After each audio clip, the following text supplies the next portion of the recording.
Hello again, it's Steve Smith, and after the last session I did about vocabulary, which was somewhat theoretical, I thought it'd be good to do a presentation which was much more practical and focused on teaching vocabulary to beginners using a very typical approach with PowerPoint. So I think this might be particularly useful for newer teachers to the profession, but there might be more experienced teachers who will get something from this as well. So I'm going to take you through a lesson sequence using PowerPoint and teaching some basic French to beginners. Firstly, I think some principles about using PowerPoint successfully, because sometimes it is criticized for being too teacher-centered,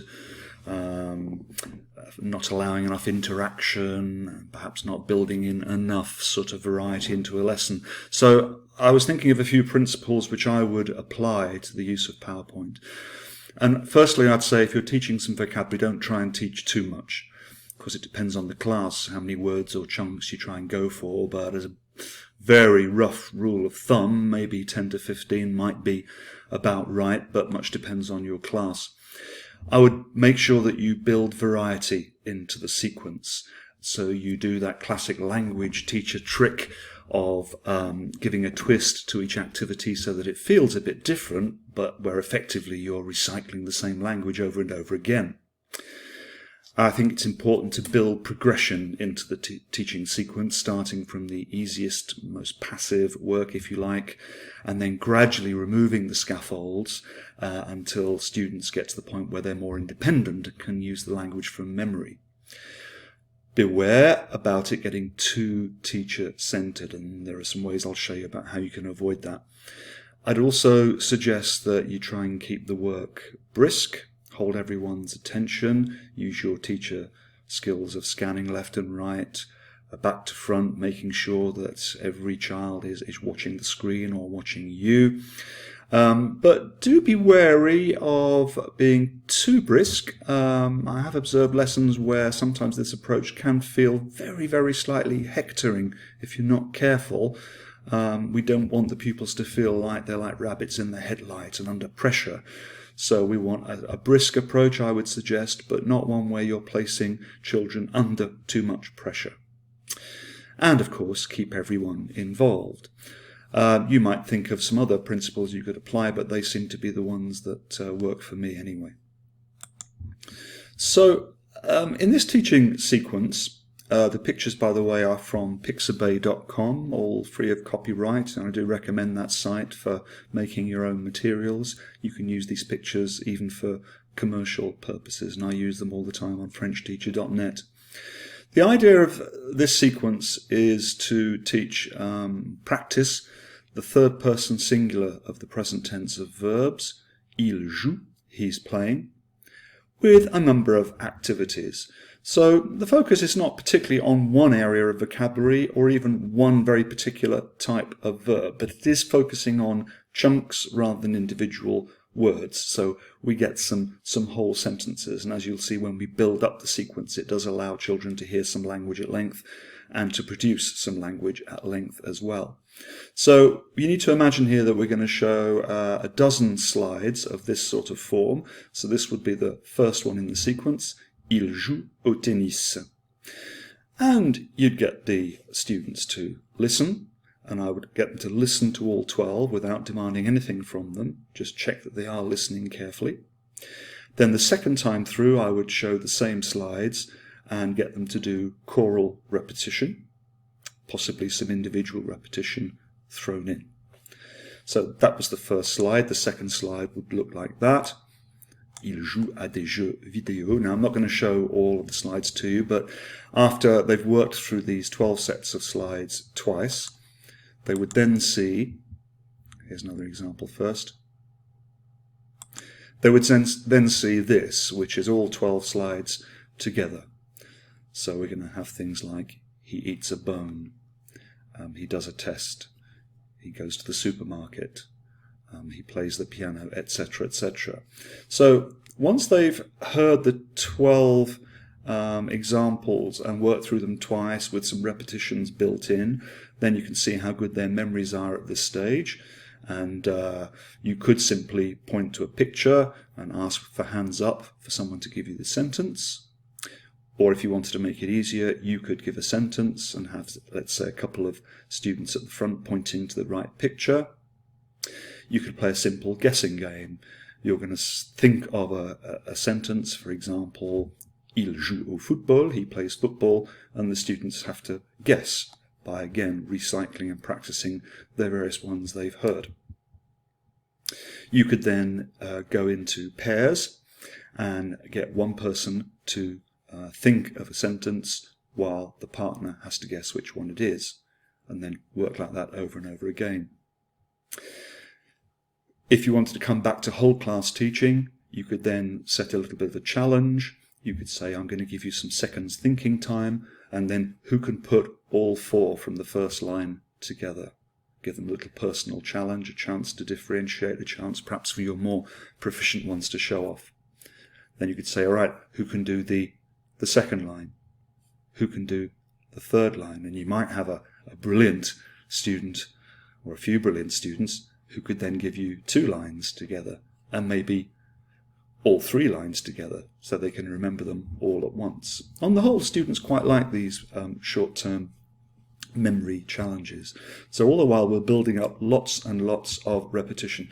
By the way, in one variation of this, you can turn this sort of table into an example of Kim's game. If you don't know what Kim's game is, it's the one where you take away one item, and then on the next slide all they see is the remaining items and they have to remember which one was missing. They're very easy to design on PowerPoint, and so you could do a sequence of those guessing games. You could take away one image, or you could again scaffold that task and take away, let's say, 2 images or even 3 images.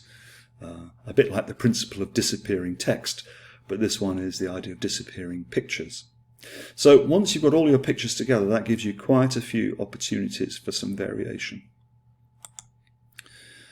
Then, as another twist, we could then have a look at some translation. So this time you'd give them the English, they have to come back with the French. And I'm still thinking about working orally here rather than working in writing. I don't think I would move to writing at this early stage. Let them get lots of phonological representations of these chunks in their minds, let them hear them over and over again, get the meaning sorted out, and then gradually get to the stage later where they can produce these. So don't rush to production, I would say. So some French, you could do that teacher-led, and then you could redo the activity in pairs with partner A as the teacher and partner B as the student. You could then try this. This is a short-term memory test. How many of those sentences can you do from memory? So with a partner, you take turns. Now, this little trick works quite well with classes. It was a favourite of mine. So if you want to keep them working in pairs, so they take turns, and partner A has to come up with a sentence from memory, and then partner B has to come up with a different one. Then partner A has to come up with a different one again, and they keep going. They keep alternating until someone can't say a sentence, and that person then is the loser. They generally don't like being the loser, so they like to try and keep going. For very smart classes, of course, it might be that you could take this further, and that they could go beyond the pictures they were given, and they could have Spotty the dog doing other things, playing different sports, for example, or doing different things around the house. So there is room for extension here for the relatively more able. You've always got the option of guessing games, which work well. So in pairs then, one partner has to think of a pastime from the list, and the other person has to guess. So partner A would say, Il joue au tennis? Is he playing tennis? And the other partner says yes or no. But they could also play that with you. So they would come up with a guess whilst you think of an item. So that's very much what you were doing earlier in the lesson, but played in a slightly different way. And then here's one that you can extend the activity. As we're taking away the scaffold generally, you could then ask individuals to see how long they can keep describing pastimes while the partner times them. So they have to try and keep going with all those phrases and then maybe adding some more while they're being timed by the partner. Who can keep talking the longest? And of course you've got the option of adding some original ones. If the class needs help, of course, you can always scaffold this by putting some verb chunks on the board to help them, some little starters just to prompt them. Il joue, he's playing, he's watching, he's buying, he's listening to, and so on. So that's a good challenge. You can see how now the scaffolding has been removed. Then we're focused a bit more on the written word. And now you could ask them to, in the style of disappearing text, to complete these sentences. And then, if you think the class is ready, they could try and write them down, and you could see how well they can do them already at this stage. They will have seen these examples quite a few times and heard them. If you feel they need more support, well, give it to them. Maybe just leave the odd letter out, or groups of letters or syllables, to get them to complete that sort of written task. I should say as well that you don't have to do these all in one sequence. Let's say you've done some of the exercises in one lesson. It would make sense to come back in a subsequent lesson, take advantage of the spaced learning effect, and to get them to do some of the sequence in a following lesson, or even simply repeat something you've done in a previous lesson. Nothing wrong with that. Students will welcome the familiarity with the task. They'll welcome the fact that they can show some mastery. Of course, some students will have forgotten already what you've done, so it needs reteaching. Then, if you want to just do a little bit of that so-called focus on form, looking at the grammar here, and this depends on your class, but you could then just point out to them, well, actually, when we're talking about everyday activities, Spotty was playing football or playing golf, whatever Spotty was doing there, il joue, and then point out what a conjugation would look like. I'm not suggesting that you would necessarily teach or practice the whole conjugation, but just raise their awareness, maybe talk to them about the inflections on the verbs, so they're beginning to get an awareness of how the sounds match to the pronunciation. In this case, the fact that the first, second, third person all sound exactly the same, joue, joue, joue, as does the problematic third person plural, which is always an issue for students learning French. They want to say jouons. So the sooner you can get them into the habit of saying joue and really stressing that ENT is silent, then more likely that they won't make that mistake later on when they go into their future years of learning French. So at least consider drawing their attention to the grammar going on here, and it does then give you the opportunity, if you like, to go back to the slides or adapt your slides and to go from, say, Spotty doing these things to you doing these things, je joue. And so you could actually reuse the slides or adjust them a bit to use the first person. And in terms of your teacher workload, it's always worth bearing in mind that one set of slides can be repurposed for many things. So that same set of slides could be used in a different tense, for example.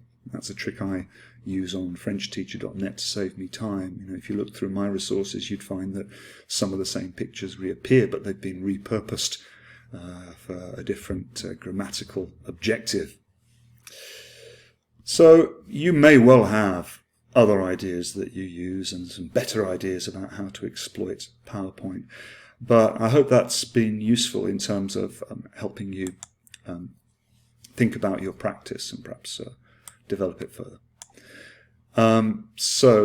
The next session will be reading. In the meantime, do check out my books, Becoming an Outstanding Languages Teacher, and my books with Gianfranco Conti, Breaking the Sound Barrier, and the Language Teacher Toolkit. Thank you very much for listening in today, and hope to see you again. Bye.